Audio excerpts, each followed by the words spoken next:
우리 말씀 보겠습니다. 이사야서 11장입니다. 이사야서 11장 1절에서 16절인데 오늘 9절 한 절 합독하겠습니다. 이사야서 11장 9절 한 절입니다. 시작. 내 거룩한 상 모든 곳에서 해됨도 없고 상함도 없을 것이니 이는 물이 바다를 덮음같이 여호와를 아는 지식이 세상에 충만할 것이니라. 아멘. 오늘 우리 말씀의 제목은 우리를 꿈꾸게 하시는 하나님 나라. 우리를 꿈꾸게 하시는 하나님의 나라. 자, 우리는 하나님은 나는 어떤 꿈을 꾸고 있는가? 내 개인적으로 나는 어떤 꿈을 꾸고 살아가고 있는가? 또 하나님은 나에게 어떤 꿈을 꾸고 계시는가? 궁금해져야 돼요. 우리는 내 꿈만 계획을 세워놓고 그 꿈을 향해서 이루기 위해서 성공하기 위해서 손에 잡기 위해서 애쓰잖아요. 그거 하나님이 나를 향한 꿈이 있어요. 아이고 나 같은 존재 무슨 꿈이 있겠노? 위대하신 하나님 왜 조그만 뭐 하나님은 각 사람에게 하나님께서 우리에게 꿈을 주셔요. 그 꿈을 하나님이 나에게 어떤 꿈을 꾸라고 하시는지를 내가 오늘 발견되기를 원합니다. 오늘 우리 그것이 하나가 돼야 돼요.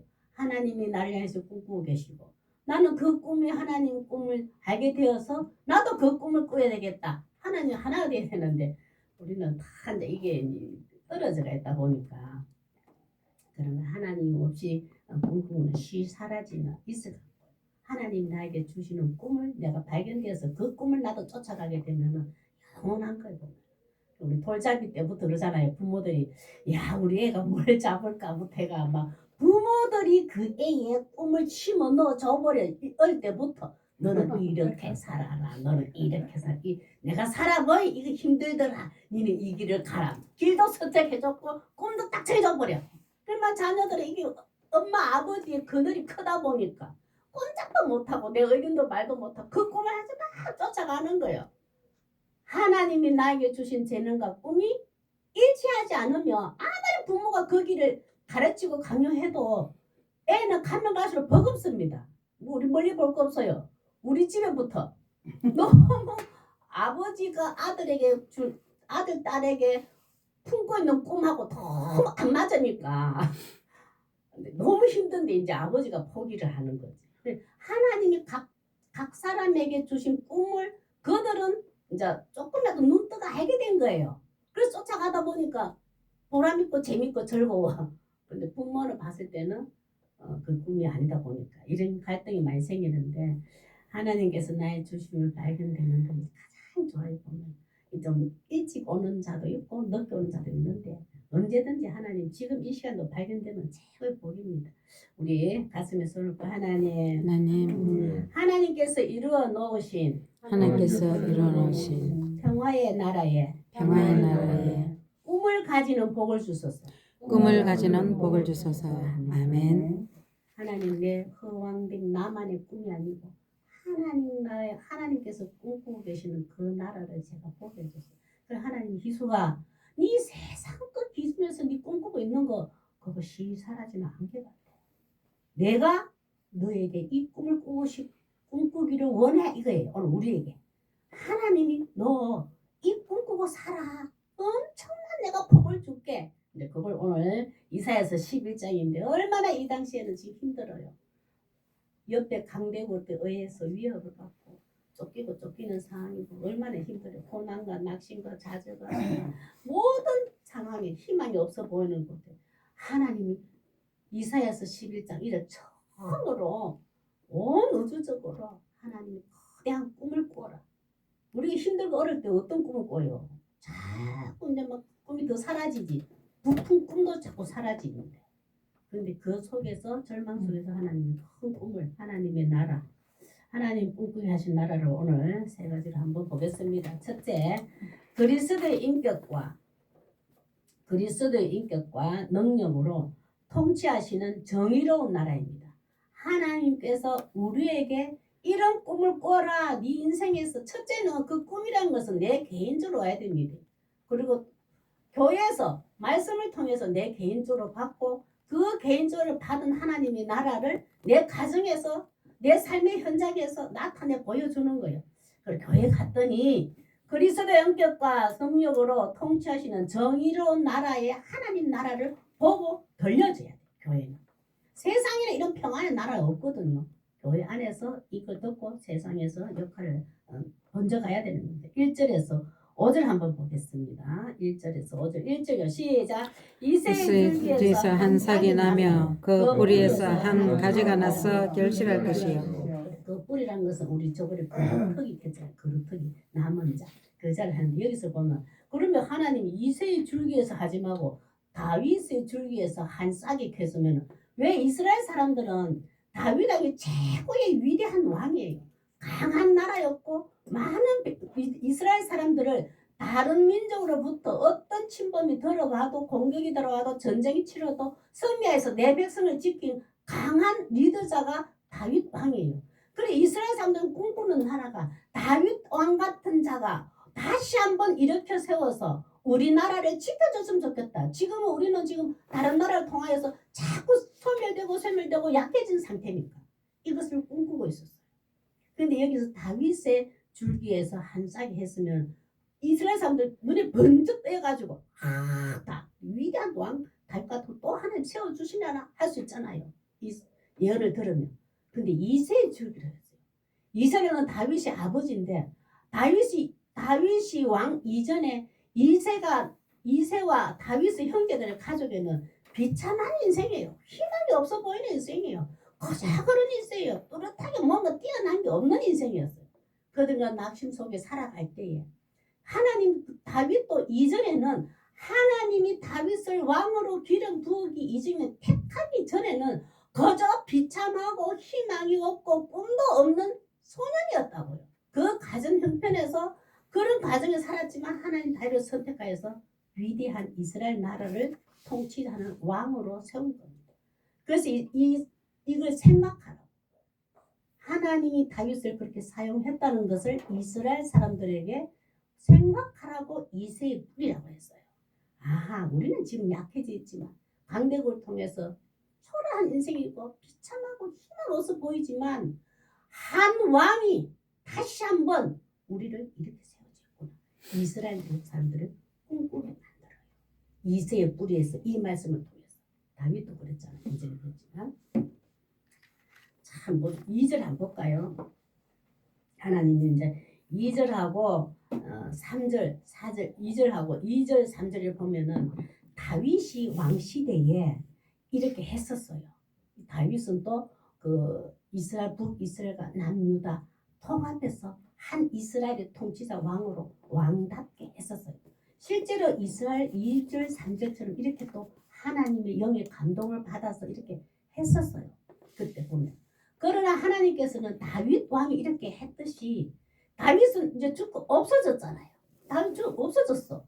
그러나 다윗보다 더 완벽하고 완전한 한 왕이 너희들을 다시 그 이스라엘 강대국으로 온 인류를 구원할 구원자가 다시 왕으로 세워주겠다. 그걸 약속해 주는 거예요. 지금 이사야 선지자를 통하여서. 그러나 이스라엘 사람들은 이제 그걸 그렇게 들으면서 꿈을 꾸는 거지. 아하, 다윗 왕은 아니대. 다윗 왕보다 더 완벽한 한 왕을 우리나라에 보내주시겠구나. 그것을 고대하고 기다리도록 만들어요. 두 번째 한번 볼까요? 이거는 그리스도의 속성이에요. 예수 그리스도의 왕, 예수님의 왕의 속성인데 한번 보겠습니다. 이거는 우리도 그러면 이 당시에 그러면 이 사람들만 주셨는 아니에요. 2절 3절에도 우리도 하나님께 내 모든 삶을 하나님께 의탁한 자에게는 이런 지혜와 감동을 고스란히 그대로 주셔서 우리의 가정에서 교회에서 내 삶의 현장에서 이렇게 하나님의 평화로운 그리스도의 인격과 능력으로 통치하신 정의로운 나라의 속성들을 가지고 살 수 있도록 하나님 약속해 주신 겁니다. 이거는 이스라엘 사람들뿐만이 아니고 예수 그리스도에만 제한된 게 아니고 예수 그리스도의 속성이 우리에게도 그대로 주신단 말이에요. 조건이 있지. 내 모든 삶을 하나님께 의탁하고 성령의 충만함을 강구하는 자에게 2절 3절 주십니다. 시작.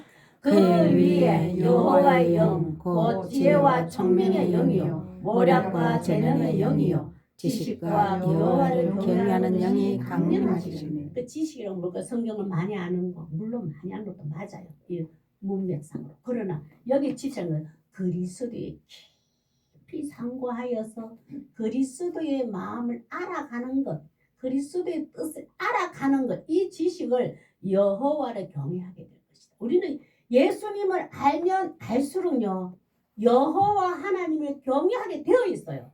예수님을 많이 아는데 하나님을 경외하지 않는다. 말이 무슨 소리지? 아니에요. 머리로만 지식으로 역사책으로만 아는 거지. 내 마음에 그리스도의 마음을 알아가면 하나님을 경외하게 되어 있습니다. 우리를 그렇게 해주겠다는 하나님. 그것이 하나님이 정의로운 나라의 표징이에요. 우리 삶, 내 마음 속에도 하나님이 예수님의 마음을 알아가고 있고 하나님을 경외하고 두렵고 떨리는 마음으로 인식하며 살아간다면 그리스도의 인격과 성품으로 우리는 하나님의 정의로운 나라가 이미 임하고 있는 겁니다. 뭐 특별히 뭐 뚜렷하게 내어 넣어서 이렇게 말로 설명을 못하지만 그 마음 자체가 있는데요. 3절요, 4절요, 3절 읽었나? 3절 시작. 그가 여호와를 경외함으로 즐거움을 삼을 것이며 그의 눈에 보이는 대로 심판하지 아니하며 그의 귀에 들리는 대로 판단하지 않으며. 우리 다윗이 그랬어요. 다윗 한번 보세요. 하나님 기름 부은 자를 함부로 죽이면 안 돼. 막 그러잖아요. 밑에 부하들이 다윗 왕, 사울 왕이 당신을 죽이려 합니다. 이때입니다. 우리가 저자를 죽입시다. 다윗이 그랬나요? 안 보세요. 눈에 보이는 대로 심판하지 아니하며 그의 길린 대로 판단하지 않았어요. 하나님이 기름 부으신 내가 어떻게 생각한 손에서는 안 돼. 철저하게 다윗은 죽을 때까지 하나님이 택하시고 기름 부으시고 하나님께서 어떻게 하시는 자에게는 다윗이 절대 판단하거나 손대지 않았어요. 딱 한 가지 실수, 자기의 그 바세바 사건 그거 외에. 그래 이스라엘 사람들은 그것을 꿈꾸며 다윗 왕 같은 왕이 왔으면 좋겠다. 완벽한 하나님 왕이 있습니다. 4절 한번 볼까요?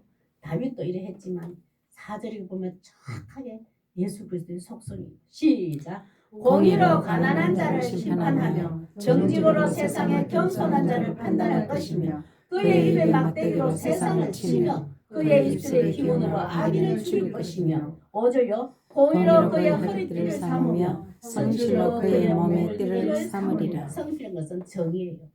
공의와 정의를 완벽하게 실수 없이 행하신 분은 예수 그리스도밖에 없습니다.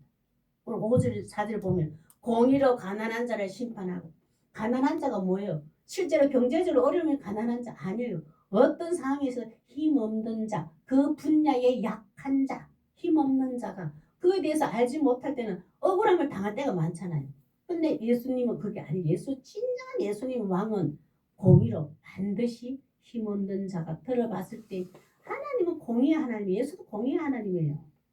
내 백성이라고 무조건 약하다고 편들어 주지 않아요. 어떤 자에도 똑같이 들어서 하나님의 기준에서 판단합니다. 그 세상을 친다는 것은 사악한 사람들의 통치를 하나님이 치는데 예수 그리스도 그걸 쳐요. 근데 다윗 왕 때에도 하나님 보셨을 때 이스라엘 외에 다른 나라가 하나님을 공격하는 대적이 들어오게 되면은 사악한 사람의 통치거든요. 다윗을 사용하여서 그를 성립해 만들어요. 다스리도록 만들어요. 통치해줬다. 이겼다 이 말이에요. 예수 그리스도가 모든 것을 그걸 하시는 겁니다. 보면은 그리고 5절에도 공의로 그의 허리띠를 삼으며 정의, 성실한 것이 정의거든요. 정의로 그의 몸을 띠를 삼으느니라. 완벽하고 완전하고 흠이 없는 예수 그리스도의 왕의 속성입니다. 보면 참 솔로몬 이후에는 북이스라엘과 남유다가 다윗 왕 때 북이스라엘 남유다가 하나가 되어서 다윗 왕이 왕을 세워서 통치했었거든요. 정말 하나 됐었어요. 그러나 솔로몬 이후로는 북이스라엘과 남유다가 하나가 절대 한 번도 되어본 적이 없어요. 그때에 이 이사야 선지를 통하여서 어디 보면 이제 서로 원수지만 우리나라도 한 번씩 한민족이지만 북한과 남한이라는 이름을 가지고 얼마나 서로 대적이 되어 있거든요. 서로 저기는 이쪽을 비방하고 이쪽은 저쪽을 비방하고 이런 나겠단 말이에요. 그런데 예수 그리스도가 오셔서 남유다와 저 북이스라엘과 남유다가 하나가 되게 하실 것을 말씀하시는 거예요. 우리도 남과 북이 통일되는 것은 예수 그리스도로 말미암아 이 평화가 이루어져야 돼요. 이 복음을 통해서 하나가 돼야 돼요. 그것이 가장 상처가 없고 흠이 없어요. 가장 하나님의 나라로 통일이 돼야 서로 사랑으로 불쌍히 여기고 긍휼히 여기고 그렇게 될 수 있는 거예요. 물론 그 첫째는 어떠면 그렇게 돼야 되고 나머지는 이제 사람들 통해서 하나님 역사하시지. 한번 보겠습니다. 그것이 우리가 하나님이 꿈꾸는 나라 그거예요. 북이스라엘과 남유다가 하나 되었으면 좋겠다. 저 북한과 남한이 하나가 되었으면 좋겠다. 하나님은 지금도 그 꿈을 꾸고 계신다. 그러면 하나님 그런 꿈을 꾸고 계시네. 우리는 어떻게 할까 고민해야 돼요. 그 꿈이 이루어질 텐데 하나님 그 뜻이 이루어지기를 우리의 삶을 통해서 이루어지기를 원합니다라고 우리가 부합된 기도를 해야 돼요. 13절에 13절 14절 보면은 하나님이 이렇게 하시겠다고 약속하시는데 예수 그리스도를 통해서 완벽하게 하나가 되게 하셔요. 우리도 남과 북이 이렇게 됐으면 좋겠습니다. 13절 한번 읽어볼까요? 시작. 에브라임의 질투는 없어지고 유다를 괴롭게 하던 자들은 끊어지며 에브라임은 유다를 질투하지 아니하며 유다는 에브라임을 괴롭게 하지 아니할 것이요. 에브라임은 북이스라엘이에요. 유다는 남유다예요. 이제 서로가 질투가 없어지고 시기 질투가 없어지고 유다를 괴롭게 하던 데도 끊어지고 유다를 뭐 어떻게 시기 질투냐.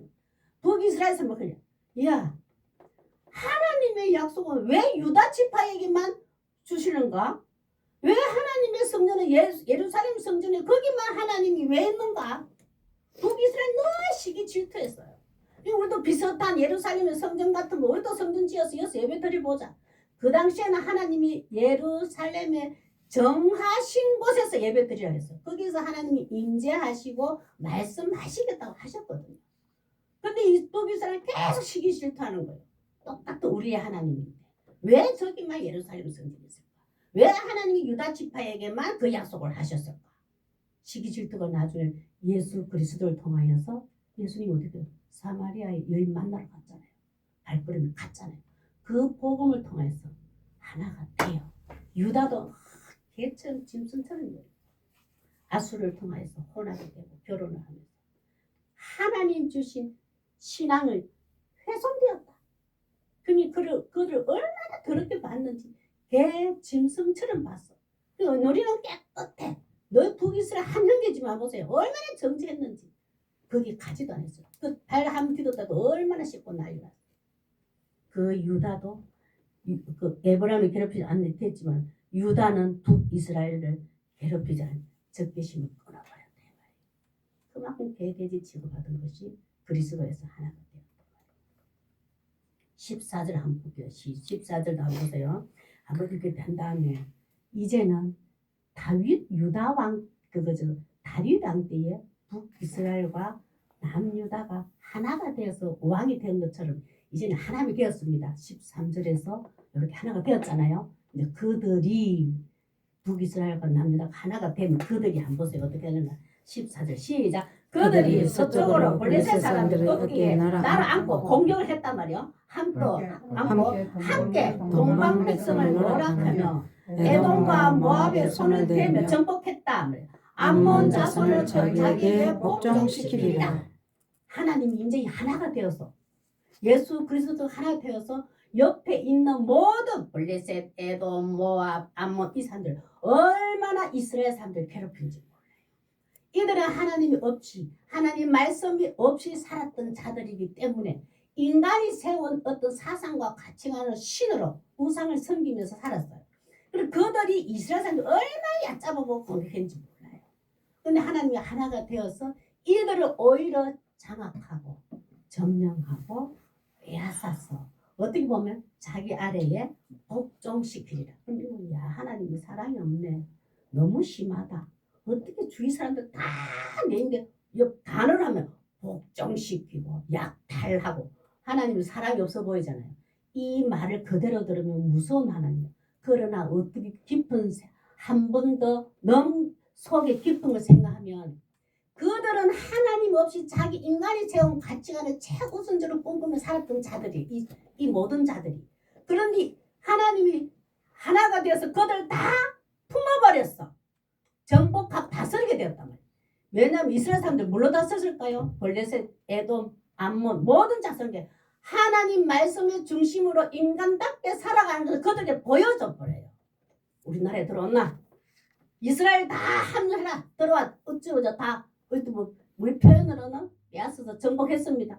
그러고는 그들이 똑같이 하나님이 통치하는 정의의 평화로움을 그들에게 보여줘요. 그리스도의 인격과 성품으로 다스리는 정의로운 나라의 모습을 이 억압하고 힘들게 했던 나라들을 보여주며 살아요. 그들이 봤을 때 어떻게 보면 복음이 전해진 거예요. 우리가 살던 데하고 연이는 다르고 보이지 않는 여호와 하나님의 말씀을 통하여서 하나님을 사랑하고 이웃을 사랑하고 형제를 사랑하는 모습을 그들에게 보여줄 기회가 되어버렸어요. 이들이 들어옵니다. 그리고 서서히 하나님도 이방인들도 함께 해라. 그래가지고 그들도 하나님의 사랑을 공급받게 돼요. 우리도 이런 자가 돼야 돼요. 우리도 보면은 남과 북이 하나가 되어서 하나님이 우리나라에게 주어진 이 귀한 복음, 정의로운 하나님의 말씀을 통치한 나라가 되어서 세계 각국에 선교사도 보내야 되고 하나님 나라가 확장해야 되고 먼저 구원받은 자들이 하나님의 평화의 나라를 보여주는 성도 되시길 바랍니다. 제압이 아니고 강압이 아니고 하나님의 통치 나라를 그들에게 보여주는 기회가 되어요. 두 번째, 우리를 꿈꾸게 하시는 하나님의 나라는 처음에는 정의로운 나라죠. 두 번째는 그리스도로 말미암아 완벽한 평화로운 나라입니다. 그리스도로 말미암아 완벽한 평화로운 나라입니다. 이것은 우리 먼저 교회에서 이 모습을 보여줘야 돼요. 전쟁이 없고 시기 질투가 없고 욕망의 제약들이 가득한 것은 그것이 없는 것은 교회는 없어야 돼요. 시기 질투가 없어야 되고 욕망으로 가득 제약들의 모습도 서서히 없어져야 되고 전 싸움도 없어야 되고 그게 교회의 모습인데 그 교회의 모습을 보면서 하나님의 평화로움은 교회에 있구나. 세상하고 다르구나. 이것을 보여주는 게 교회의 사명입니다. 6절에서 9절입니다. 우리 하나님 앞에 진정한 회복과 진정한 평화로움은 정치적으로 강한 정치적 리더십이 있는 정치인을 통해서도 아니고 부하게 넘치는 경제적인 그거 능력도 아니고 다양한 문화적인 콘텐츠 이런 많이 있잖아요. 문화들이 있어서 인간이 우선의 쾌락과 즐거움을 주는 것도 아니에요. 진정한 평화로움은 예수 그리스도를 통하여서만 평화로움이 있는 걸 보면 한번 6절에서 우리 이제 9절까지인데 오늘 사막에 샘이 넘쳐리라 그거예요. 아이고 이게 뭐 되겠나?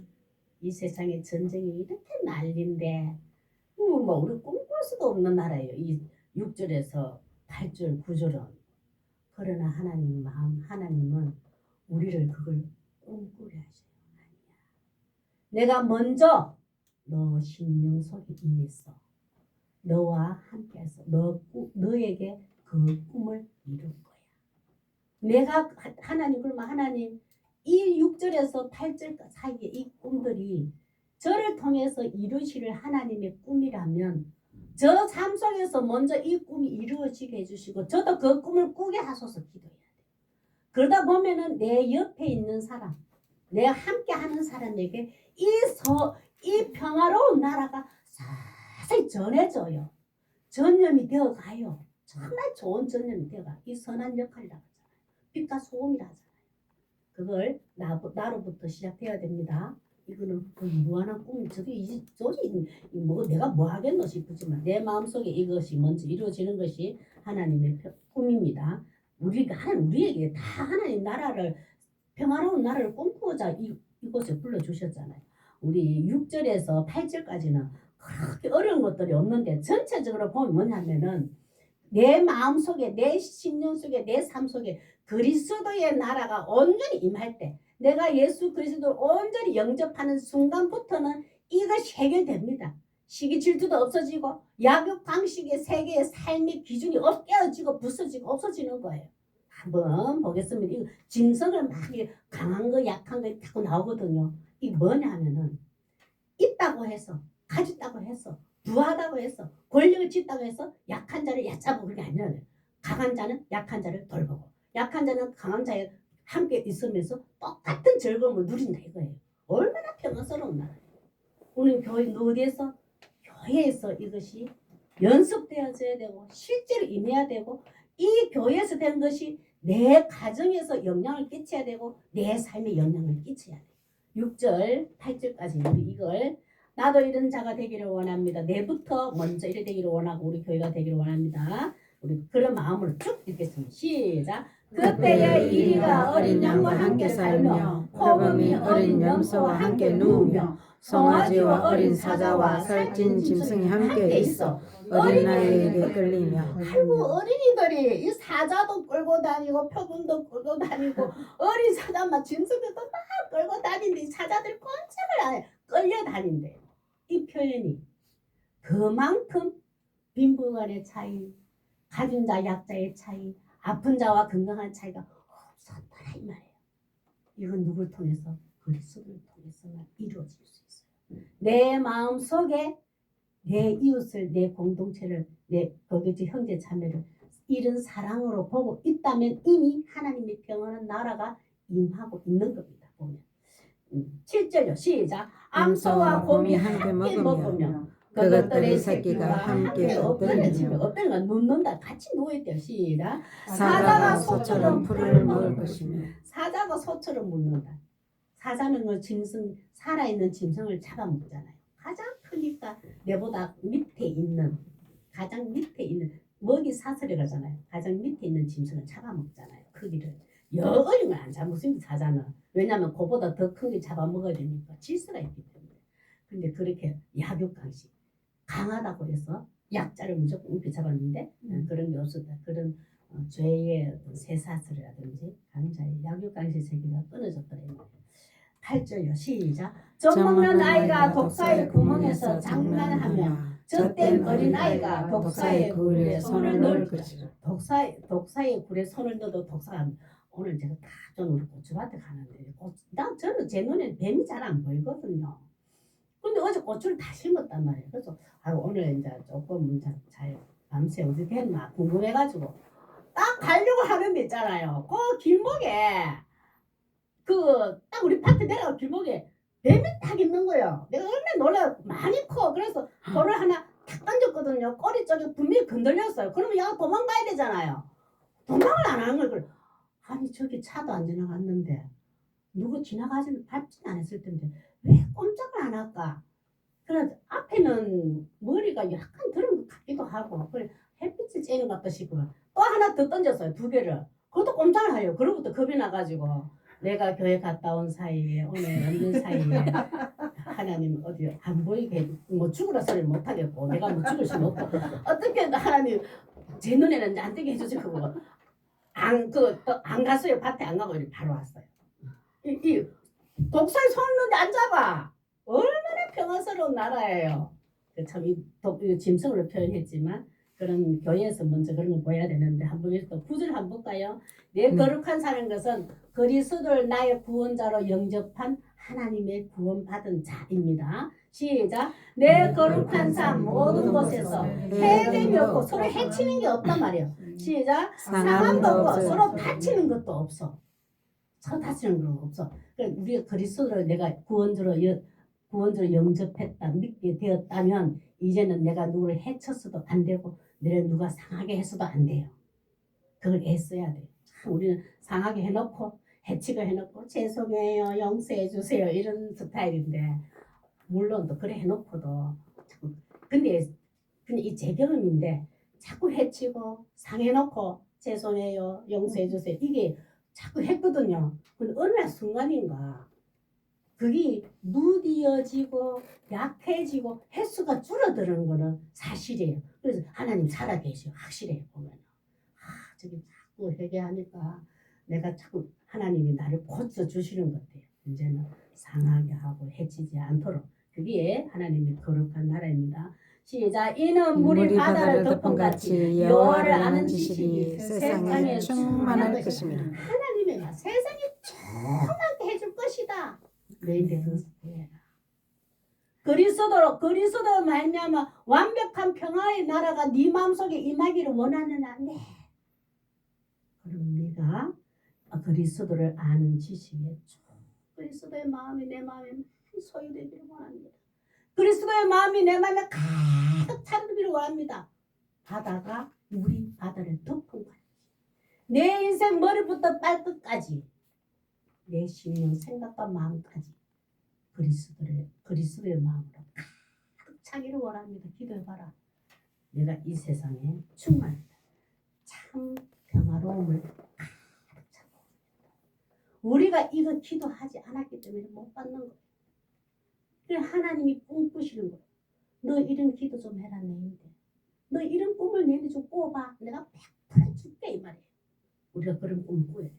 이 땅에서는 예수 그리스도 이름으로 영적 전쟁 속에서 하나님의 평화 나라를 이루어가고 온전히 이루면 예수님이 재림때예요. 그냥 하나님이 이렇게 살아계신다면서 왜 세상은 전쟁을 줍니까? 왜 시기 질투가 있고 왜 6절처럼 8절처럼 이런 나라 빨리 안 주십니까?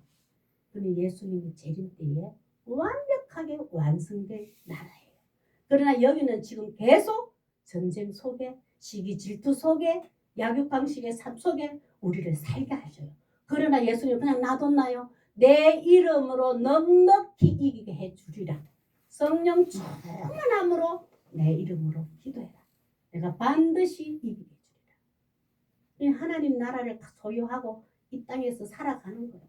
이 믿음을 지키려고 애쓰는 게 우리의 몫입니다.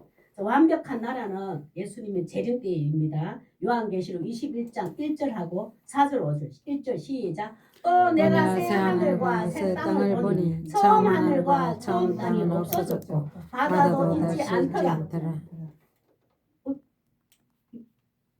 이거 어찌 된 거예요? 4절 시작. 모든 눈물을 그 눈에서 닦아주시니 다시는 사망이 없고 애통하는 것이나 곡하는 것이나 아픈 것이 다시 있지 아니하리니 처음 것들이 다 지나갔습니다. 5절요. 보좌에 앉으신 이가 이르시되 보라 내가 만물을 새롭게 하노라 하시고 또 이르시되 이 말은 신실하고 참되니 기록하라 하시고. 이것은 완벽한 평화로운 날. 아까 6절에서 8절 이 나라는 완벽하게 올라가면 예수님의 재림 때에 이루어질 거예요. 그래 우리가 이 꿈을 가지고 살다 보면 지금의 현실이 고난과 어려움을 충분히 이기도록 해놓으셨어요. 성령이 충만해지면 여호와를 아는 지식, 그리스도를 아는 지식을 계속 쌓아가다 보면은 미리 오지는 않았어 재림 때의 모습. 그러나 이미 왔는 것처럼 느끼며 살아가도록 예수님이 해놓으셨다고요. 그래서 예수님이 다 이루어놨다. 이젠 부족함이 없다 이랬어요. 우리는 이런 전쟁 속에 살지만 미리 현실적으로 만들어놓은 겁니다. 야 지금 상황을 시대를 봤더니 2026년이 이렇구나. 그러면 예수님의 재림 때에 하나님이 또 이렇게 바꿀까 안 해요. 하나님이 이 세상 흔들리는 거 전혀 상관없이 요한계시록 봐서 그대로 완벽하게 완성해 놓으셨어요. 이걸 꿈꾸며 살아라고 하시는 거예요. 그걸 꿈꾸다 보면은 지금 현실이 이겨집니다. 성도는 이 땅에 살면 그리스도로 말미암아 완벽한 평화로운 나라를 꿈꾸며 살아가는 매 순간 승리하시길 바랍니다. 세 번째 한번 보겠습니다. 우리를 꿈꾸게 하시는 하나님의 나라는 어떤 나라인가? 그리스도의 깃발을 세워 열방을 향한 영광의 나라입니다. 하나님의 영광의 나라입니다. 그리스도의 깃발을 세워 열방을 향한 영광의 나라입니다. 참 이제 여태까지 구약에는 잘 특히 이사야의 이 말씀 비로소 그리스도의 전 우주적 구속 사역을 처음으로 이제 예언하시면서 시작돼요. 이때부터는 이스라엘 사람들에게 심판하고 이스라엘 사람들을 다시 한번 구원하고 남은 자가 돌아올려 구원하고 옆에 사람들을 심판하는 걸 계속 그렇게 말씀되어 있잖아요. 이제는 하늘 21장에는 여기서부터는 이방인들에게도 하나님의 이 구원의 구속학적 역사가 그리스도의 은혜가 임하리라고 예언되어 있단 말이에요. 이스라엘 사람들이 이걸 그대로 깨달은 자는 12질투예요. 하나님 우리만 하나님의 평화로운 나라, 정의로운 나라가 세워주시지. 왜 개같이 짐승같이 저 이방인들도 하나님의 이 특별한 사랑을 홀로 넘치게 하나. 12질투예요. 바리새인과 서기관들 얼마나 싫어합니까? 유대인들. 그게 이제 하나님 아니에요. 구약에 이미부터 온 세계를 품고 있습니다. 이 그리스도의 깃발은 그리스도의 터 위에 세운 교회를 뜻하는 겁니다. 우리 그리스도의 깃발이에요. 그래서 소중히 여겨야 되고 귀하게 여겨야 되고 함부로 해서 우리 삶이 뭐 건물이 그런 게 아니고 우리 삶이 그래야 된다. 10절에서 12절 하고 있습니다. 우리 교회의 사명입니다. 2절에는 교회의 모습이라면 우리 교회가 해야 할 일, 사명입니다. 한번 보겠습니다. 10절에서 12절 시작. 그날에 이새의 뿌리에서 한 산이 나서 만민의 기치로 설 것이요 열방이 그에게로 돌아오리니 그가 그 곳에 영화로우리라. 10절에 그런 것은 초림 예수님이 오셔서 초림에서 재림 때까지입니다. 예수님이 재림하기 전까지는 이날에 이새의 뿌리에서 한 싹이 나서 아까 예수 그리스도입니다. 한 싹이 나서 만민의 기치를 쓸 거고 온 백성들의 구원의 깃발 요거 세워질 것이고 열방이 그래요. 열방이 뭐예요? 열방이라는 것은 이스라엘 나라 말고 다른 나라잖아요. 다른 나라인데 거기에 있는 흩어져 있는 이스라엘 사람들이에요. 디아스포라라고. 그들이 흩어진 그들에게 돌아오면 그가 거한 곳에 영화로우리라. 그게 들어오면 다시 예수를 통해서 모든 민족이 하나님의 영화로움에 거할 것이다. 요 10절을 한마디 해놔놓고는 하나님이 이스라엘 사람들에게만 요 10절을 임하게 하고 역사하실까요? 아니에요. 첫째는 이스라엘 사람들에게 이 역사를 하셔요. 그리고 2차적으로는 예수 그리스도를 통하여서 이방인들에게 온 우주적으로 구속 역사하시는 겁니다. 그게 한번 보겠습니다. 첫째 1차적으로 이스라엘 사람들이 이렇게 먼저 하시겠다는 거예요. 한번 11절 보겠습니다. 1차적으로 각 나라의 포로로 잡혀간 이스라엘 백성들 있잖아요. 먼저 돌아오게 만듭니다. 이 하나님의 첫 번째 1차적인 일입니다. 시작. 그날에 주께서 다시 그의 손을 펴사 그의 남은 백성들 백성을 아수르와 애굽과 바드로스와 쿠스와 엘람과 시날과 하맛과 바다 선들에 돌아오게 할 것이다. 하나님 다시 손을 펴사 이러면 다시 내 백성들이 이방인들에게 포로로 끌려갔고 힘이 없어 약하여서 끌려간 종들 있잖아요. 노예로 끌려가고 포로된 자들에게 다시 다 흩어져 있는 것들 돌아오게 만들겠다. 그리스도를 통하여서 열방을 향해서 먼저 하나님의 영광. 근데 떨어져가 이제 흩어졌대. 하나님 우리를 안 사랑하시는가 봐. 우리가 이 나라에 왔는데 우리를 내버려 두다니. 하나님은 그 날이 언제일까요? 우리를 다시 돌아오게 한 날이 언제일까요? 그 나라의 다른 타국의 그 소속으로 포로로 끌려 있어봐요. 주권 인권 뭐가 뭐 있습니까? 인간의 존엄성이 있겠어요? 그 강압 속에 그 억압 속에 하나님 말씀 없는 속에 얼마나 힘들어요. 그들 속에서도 믿음을 지킨 자가 있단 말이에요. 그들을 다 돌아오겠다. 그걸 보면서 이제 그 사람들이 봤을 때 하나님은 여기처럼 열방을 향한 하나님의 나라가 있구나. 하나님의 이스라엘 그 지역 땅에만 발을 딛고 사는 사람들에게만 하나님의 영광이 나라가 있는 것이 아니고 다른 이방인들 포로로 잡혀갔지만 열방을 향하여서도 다른 나라에서도 하나님의 말씀을 의장을 기억하고 믿음을 지키고 있는 자들에게는 하나님의 영광이 그대로 임하고 있구나. 이것을 그들이 보게 돼요. 깨닫게 돼요. 우리도 있잖아요. 내가 교회 열심히 우리나라도 지금 전에 제가 중학교 다닐 때에 그 우리 한은수 선생님이랑 구 선생님이 그런 얘기했어요. 엄마가 시골에 사는데 교회가 없어. 그 집엔 다 대대로 교회에 몇 대를 믿는데 교회가 없다 보니까 엄마가 혼자서 예배 드리는 거예요. 사도신경하고 또 엄마가 이제 뭐 이런 말씀도 보고 찬양하고 기도하고. 그리고 이 딸은 선생님은 우리 초계 면에서 청년이었거든요. 청년이면서 이제 찬양 리더도 하고 이러는데 그 국어 선생님 중간쯤 요즘 종교 얘기하면 안 됩니다. 수업 시간에.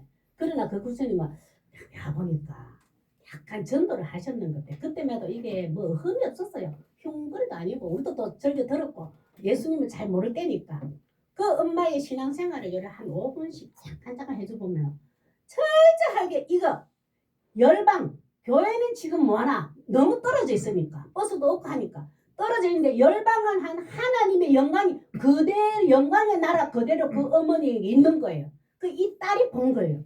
우리 엄마는 교회가 없어서 멀리 혼자 사시지만 열방을 향한 하나님의 영광의 나라를 엄마의 예배를 통해서 엄마의 삶을 통해서 이 딸은 본 거예요. 하나님이 거기도 계시더라. 엄마는 교회에서 예배를 못 드리지만 이거예요.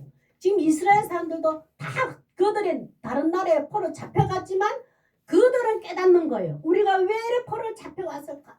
하나님 말씀을 틀렸구나. 하나님께 등을 돌렸구나. 그에 대한 죄의 대가리구나. 징벌이구나. 회개하기 시작합니다. 하나님 우리의 지금 여겨져 있지만 하나님의 영광의 나라가 우리에게도 임하여 주십시오. 고대하고 기다려요. 그래서 하나님이 전부 다 그들 기다리는 자를 먼저 1차적으로 돌아오게 합니다. 왜? 그들은 내 영광의 나라를 꿈꾸고 있었기 때문에. 우리도 어떤 상황에서도 교회를 방황을 했다. 예수님을 예배드린 걸 멀리 방황했다. 할지라도 그곳에서 힘들고 하나님 앞에 고통스러워 하잖아요. 하나님은 뭐냐면 그 임하게 하나님의 영광의 나라가 임하고 있다는 걸 하나님은 인지하고 계세요. 반드시 다시 교회 불려야 되겠다. 다시 나를 인격적으로 만나서 내 있게 찬양하고 기도하고 예배드리도록 해야 되겠다. 그게 하나님의 영광의 나라예요. 교회에서 전적으로 예배를 다 드린다고 해서 하나님 영광의 나라에 임했다고 자만하면 안 됩니다. 교회 못 왔지만 마음이 불편하고 하나님 나도 언젠가는 예배 함께 드릴 수 있는 시간 주시옵소서. 건강도 주시옵소서. 시간도 주시옵소서. 여건도 주시옵소서 하는 그 마음을 하나님은 열방을 향해서 영광의 나라로 보고 계시는 거예요. 우리가 교회 많이 나도 칭찬해주고 하나님 영광의 나라에 보는 저 사람이 못됐구나. 그래도 교회 잘 안 하고 큰일 났네. 저 하나님에서 떠났나. 우리 걱정하고 불안해하잖아요. 판단해서는 아니하되 하나님 신광과 여건을 주시옵소서. 그 기도를 해줘야 돼요. 1차적으로 이렇게 합니다. 12절요. 시작. 여호와께서 열방을 하여 빛을 세우고 이스라엘의 쫓긴 자들을 모으시며 땅 사방에서 유다의 흩어진 자들을 모으시고 똑같단 말이에요. 결국은 예수 그리스도를 통해서 이렇게 되잖아요. 예수님이 친히 제일 먼저 사마리아 땅까지 가고 제자들도 가는데 예수님이 11명 제자는 유대 이스라엘 사람들이 머물러들어요. 참 그거 한번 보겠습니다. 예수님께서 1차적으로 보낸 것은 제자들이에요. 제자들이 어떻게 하냐면 마가복음 16장 15절에서 16절 제자들에게 온 이스라엘에게 이 하나님의 영광을 보여줘라. 나타내어라 전하여라 명령하셨습니다. 시작. 또 이르시되 너희는 온 천하에 다니며 만민에게 복음을 전파하라. 믿고 세례를 받는 사람은 구원을 얻을 것이요 믿지 않는 사람은 정죄를 받으리라. 1차적으로 이렇게 하셨어요.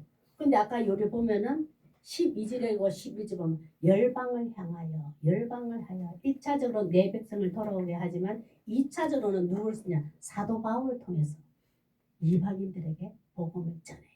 그리스도로 말미암아 하나님의 정말로 이 하나님의 영광스러운 영광의 나라를 건너가게 해요. 확장돼 가는데 우리가 이 그 사도 바울의 이방인의 그릇 돼 있거든요. 결국 주께서 이러시되 가라. 이 사람은 사도 바울이에요.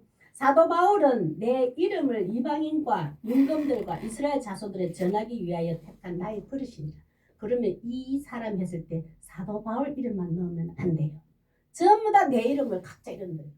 하나님 사도 바울에게 온 이방 땅에 복음을 전하 명령하신 것처럼 우리도 하나님이 내 이름을 사도 바울이라는 이름을 속에 내 이름을 넣어서 명령하셨어요. 뭐라고? 내 이름을 위하여 이방인과 하나님 아직 예수님 영접하지 않는 사람과 임금들과 그 지역에 있는 지도자들과 이스라엘 자손들에게 전하기 위하여 택한 나의 그릇이라. 우리는 내 자신을 어떻게 봐야? 나는 이방인들을 위해서 예수 아직 믿지 않는 자들을 위해서 하나님의 영광의 나라를 전해야 할 소중한 그릇이라는 것을 잊지 말아요. 그래서 나를 함부로 해서도 안 돼요. 타인을 함부로 봐서도 안 되고 함부로 해서도 안 돼요.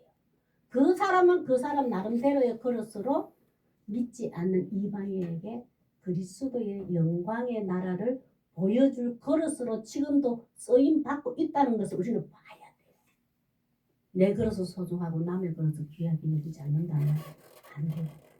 내 그릇은 이렇게 쓰임 받지만 저 사람에게는 저런 것으로 이방인에게 하나님의 영광의 나라를 위해서 쓰임받는 그릇이 이루는 것을 소중하게 여기고 한 사람 한 사람 귀하게 여겨야 돼요.